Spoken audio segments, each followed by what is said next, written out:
Salut, c'est Manu Turf.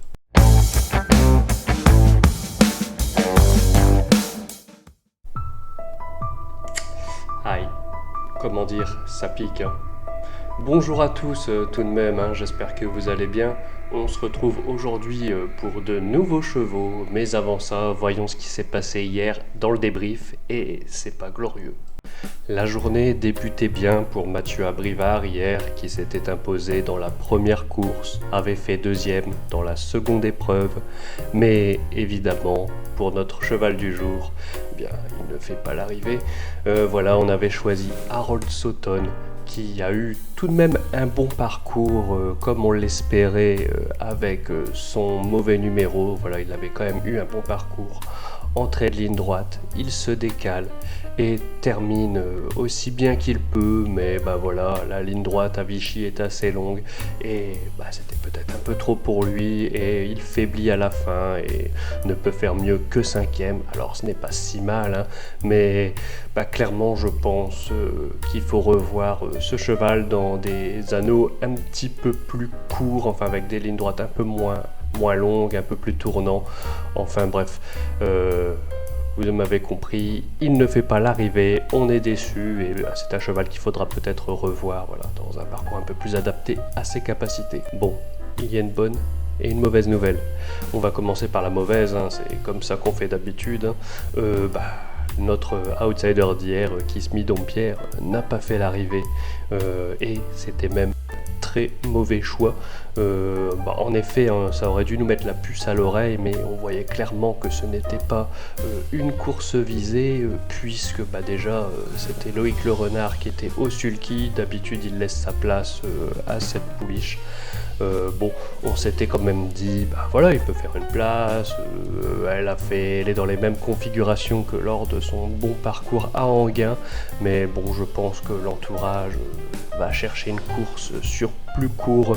On a fait vraiment un mauvais choix, mais la bonne nouvelle là-dedans, c'est que la pouliche a l'air vraiment prête et je pense que elle est proche d'une très belle performance, donc il faudra la suivre et je pense que elle pourra nous rembourser le mal qu'elle a causé hier. Bon, allez, on va essayer de se motiver un peu plus et on va passer au cheval du jour. Excusez-moi, je remets mes lunettes pour ne rien louper sur l'écran. Donc, cheval du jour, nous allons en direction de Chantilly dans la 7e épreuve du programme où nous avons choisi le numéro 6, Scarface. Scarface est un cheval entraîné par Cédric Boutin et ce sera Hugo Boutin qui se chargera de la monte.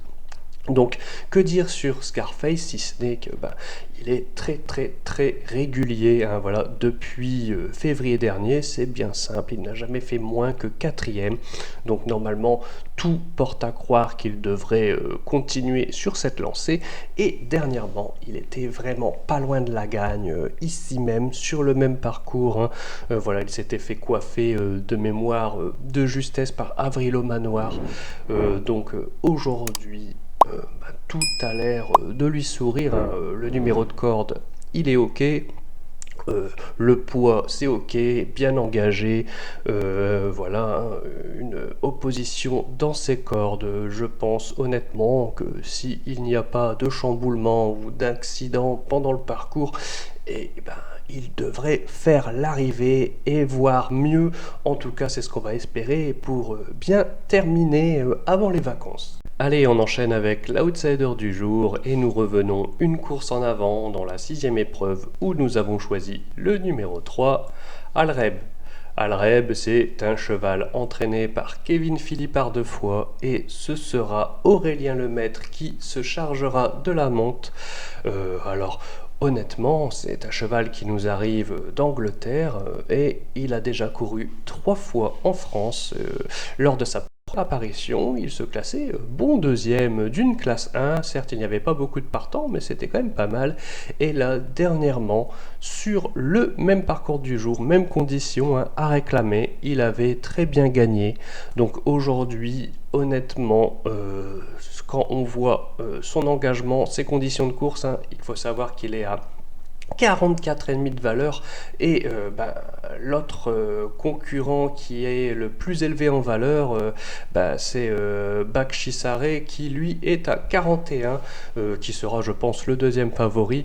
Mais bon, tout ça pour dire que honnêtement il semble avoir une nouvelle fois une très bonne chance dans cette épreuve, et on espère qu'il visera la gagne. En tout cas, c'est tout ce qu'on souhaite pour, comme je le répète, terminer cette série avant mes vacances, hein. Bon, ne vous inquiétez pas, comme dit hier, on continuera de vous donner les chevaux sur le site internet. En tout cas, voilà, on souhaite une très bonne course au numéro 3 Al-Reb. Allez, cette vidéo touche à sa fin, j'espère que vous l'avez appréciée. Si c'est le cas, n'hésite pas, hein, comme d'habitude, un like, un commentaire, on partage la chaîne, ça nous aide vraiment beaucoup, hein, à mieux nous faire connaître, et surtout, on la follow si ce n'est pas déjà fait, comme ça vous ne louperez aucune vidéo à venir, et c'est assez nécessaire en ce moment, parce que comme je vous l'ai dit tout au long de la vidéo, et comme je vous l'ai dit également hier, eh bien il n'y aura pas de vidéo jusque dimanche prochain. En effet, je suis en vacances, hein, je pense des vacances bien méritées, en tout cas je l'espère. Donc voilà, hein, il faut mieux s'abonner pour être prévenu des prochaines vidéos.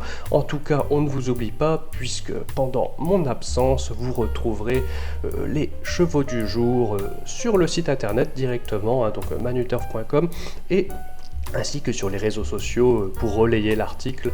Donc n'hésitez pas à y faire un tour également.